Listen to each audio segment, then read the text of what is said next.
Congressman David Joyce has wasted no time making an impact since taking office earlier this year. Funding our Lake Erie resource is one of his passions.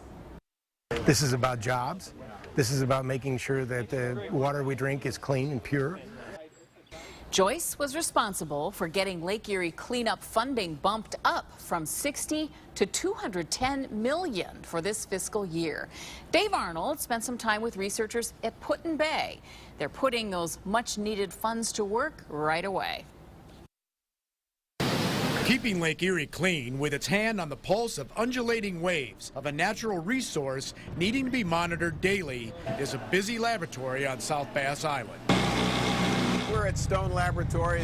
Researchers here have their keen hands and eyes on the lake. This is the oldest freshwater biological field station in the country. We started in 1895. And keen minds in their labs, making an impact on just what's going on in the ecosystem of Lake Erie. There was a lot of cyanobacteria, or green algae.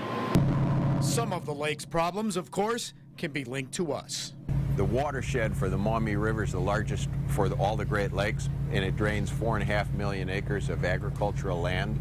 So we get a lot of agricultural runoff, and that's the primary source of the phosphorus that is causing the harmful algal blooms. But there is a way for each of us to put a dent in that algal bloom level. If people are careful when they go to the store and they buy a fertilizer that doesn't contain phosphorus, they'll actually be helping Lake Erie. They're all over the lake bottom.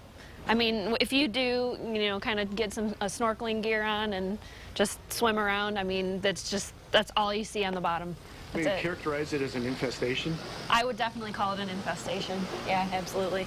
Research scientist Kristen Stanford is talking about the goby, a small invasive fish now overwhelming Lake Erie. Oh, that is a beaut. These fish are good news, bad news squatters. They actually eat invading zebra mussels. That's what they feed on in their natural habitat. So do we get zebra mussels and them from the same place? Yes, we do. Black and Caspian Sea. Ponto-Caspian invaders. And they're hungry little guys, ready to bite on the young angler's hook. The fish keeps biting on me. What were you using for bait? Worms. And from little wormy fingers to water snakes, they love to eat gobies and are now garnering well-deserved respect. A lot of these things that we do, we need to keep doing them in order to protect these populations here. Live on 5 at Stone Lab in Put-in-Bay, I'm Dave Arnold.